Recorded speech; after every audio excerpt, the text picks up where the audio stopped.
Allez, on va parler d'un magnifique projet maintenant en direction l'Oise, avec un projet qui va réunir 450 choristes, chanteurs de tout âge, de la maternelle jusqu'à l'université. C'est un immense projet imaginé par Laurent Dalancourt, qui est prof d'italien. Bonjour Laurent. Bonjour. Merci d'être là. Vous êtes accompagné de Yelena Stevno, qui est élève en terminale ES. Bonjour. Bonjour. Merci d'être là aussi. Quel projet incroyable. Une immense chorale finalement qui réunit pas mal de lieux scolaires, de la maternelle jusqu'à la fac. Exactement, donc un projet qui prend de l'ampleur cette année dans le cadre d'un label, le label Rêve qu'on a obtenu il y a 6 ans, qui signifie réseau d'établissements à vocation européenne et qui nous permet d'établir des passerelles entre le lycée Félix Faure et d'autres écoles. Donc il y a 6 ans, j'ai établi moi une passerelle avec une école maternelle qui est toujours dans ce projet, sauf que ce projet a effectivement énormément grossi suite à un défi qui m'a été lancé par mon proviseur en mai dernier, faire chanter les élèves en 4 langues et non plus seulement en italien. Ça paraît fou. 4 langues, donc c'est quoi? Il y a l'italien, de l'anglais, de l'espagnol, de l'allemand. Donc en 80% karaoké sur 170 élèves italianistes du lycée Félix Faure, dont Yelena. 5 classes de maternelle, 3 classes de primaire, 3 groupes collèges et également des personnes de l'université de tous âges à qui je donne des cours le soir. Très bien. 450 élèves sur scène. Yelena, quand on vous a parlé de ce projet, vous avez dit mais il est complètement fou. Il est complètement fou. Comment on va réunir 450 élèves, 4 langues différentes, de tout âge? Tout est possible. Tout est possible. On a appris ça. Moi, je suis arrivée en seconde et donc ça fait 3 ans que je fais ce projet-là. Donc pas avec la même ampleur. Moi, je suis arrivée, il y avait déjà quand même des chansons, etc. Mais on était toujours avec la même école de maternelle et c'était tous les élèves italianistes dans la salle de conférence du lycée.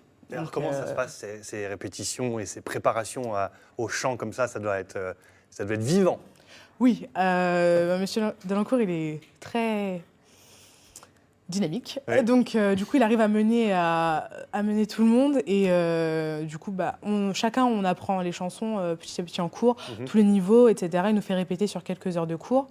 Et on a une répétition souvent le jour même pour l'après-midi, quand la représentation est l'après-midi. Très bien. Alors tout ça parce qu'il y a évidemment un projet de représentation. Ça se passera le 9 mai 2017 à 20h. C'est à l'Hélispace de Beauvais. La salle évidemment est à la hauteur du nombre de chanteurs que vous avez. C'est un grand concert que vous prévoyez là. Oui, pour l'instant, 1600 spectateurs. On espère monter à 2000 d'ici là.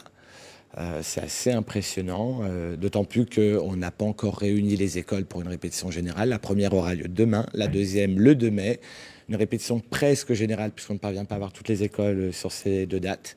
Et ensuite, ce sera le grand saut. Donc, alors, pour avoir une idée de ce à quoi ça représente, c'est juste un petit extrait d'une répétition que vous nous avez envoyée pour vous montrer un peu comment ça s'organise. Parce qu'évidemment, il faut répartir tout le monde sur scène. 450 personnes, c'est trop. Donc, il y en a un peu dans le public, il y en a un peu sur scène. Et ça donne cette vidéo. Regardez.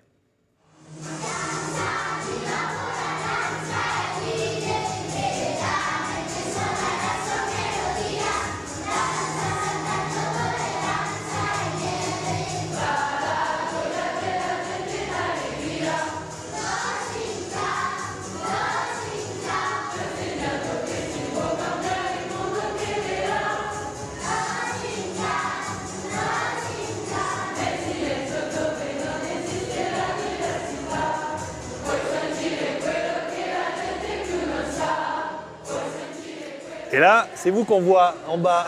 Exactement. C'est ça le prof dynamique dont parlait Yelena. C'est une sacrée vie, hein, c'est incroyable.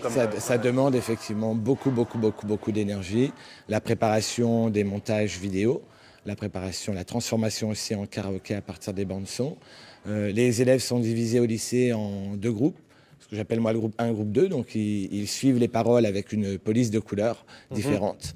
Et ensuite, cette année, j'ai utilisé aussi des polices en couleurs différentes pour les différentes écoles. Et il faut que je me repère dans tout ça pour gérer tantôt les maternelles, tantôt les primaires, tantôt les grands.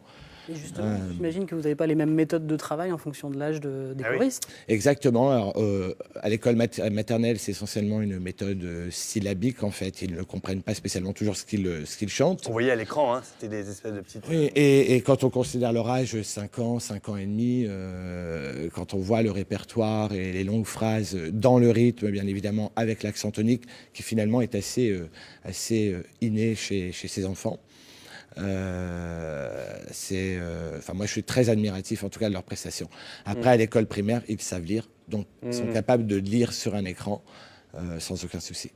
Très bien. Merci beaucoup à tous les deux d'être venus sur ce plateau. Je vous voyais répéter pendant la, pendant la chanson. Vous êtes prêtes pour le grand concert ? Encore quelques répétitions et je pense que ça va le faire. Ok, très bien. Merci beaucoup. Presque prêt, merci à vous. Merci d'être venu nous Merci parler beaucoup. de tout ça.